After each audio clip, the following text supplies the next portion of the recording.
Let me ask you something. Have you ever looked at your bank account, seen that there's money there, and still felt broke? Not actually broke, bills paid, rent covered, food in the fridge, but emotionally broke. Like, no matter how much you make, no matter how far you've come, it never feels like enough. If that sounds familiar, this video is for you. Because the problem isn't your income. It's not your budgeting app. It's not inflation. It's not that you are bad with money. The real problem is something much quieter, much harder to see. Your expectations. Most people think feeling broke comes from not having money, but that's not true. Plenty of people with very little money don't feel broke at all, and plenty of people with good salaries feel broke every single month. So what's happening? Here's the strange part. Your brain does not measure wealth in dollars. It measures wealth in comparison. Comparison to your past, your peers, your expectations, the version of life you think you should be living.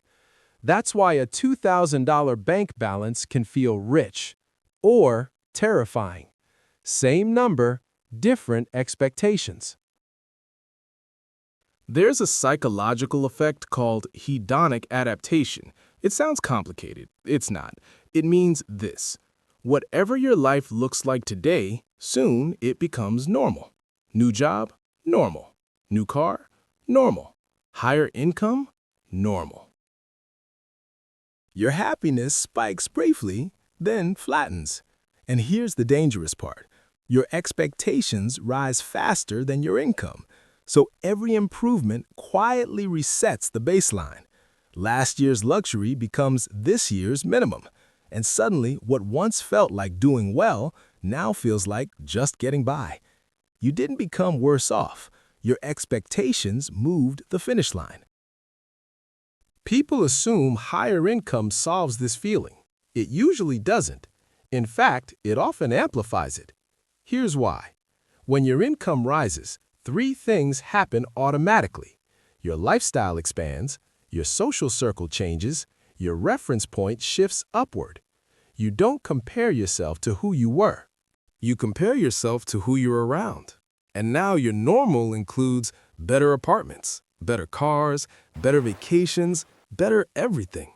So even though you're objectively better off, you feel behind because you're chasing a moving target. Your brain evolved in small tribes, not global highlight reels. But today, you're constantly exposed to curated success, edited lifestyles, people showing the best 1% of their lives, and your brain doesn't say, "Oh, that's just social media." It says, "This is normal. Why isn't my life like this?"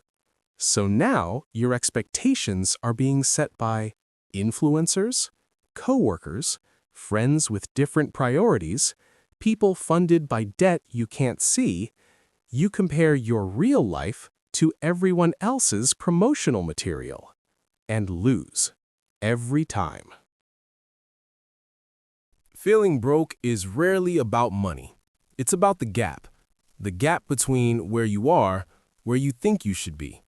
The larger the gap, the worse you feel. Even if you're doing objectively fine, that's why some people with little feel content. Some people with a lot feel anxious. Some people with plenty feel poor. The emotion doesn't come from the number. It comes from the distance. Budgeting helps, but budgeting doesn't touch expectations. You can track every dollar and still feel broke because the discomfort isn't mathematical. It's psychological. You're not anxious because you don't know where your money goes. You're anxious because your life doesn't match the image in your head. Until that image changes, no amount of optimization will bring peace. Here's the quiet danger. When you feel broke, even when you're not, you make worse decisions. You chase higher income without thinking, buy things to feel ahead, overextend to match expectations, take on stress you don't need. Ironically, trying to escape the feeling often makes it permanent, because you never fix the source. The solution isn't earning less, it's expecting differently. This doesn't mean lowering standards, it means choosing them intentionally. It means asking, compared to what do I feel broke? Whose expectations am I living inside? When did enough stop being enough? The moment you define enough for yourself, the feeling changes, even if the numbers don't. Most people don't feel broke because they lack money. They feel broke because their expectations keep running ahead of their life. Fixing your finances helps, but fixing your expectations changes everything. Not because you settle, but because you finally stop chasing a finish line that never existed. If this resonated with you, you're not alone. And if you want more videos like this about money, psychology, and the quiet forces shaping your decisions, subscribe. Because understanding money isn't about numbers. It's about understanding yourself.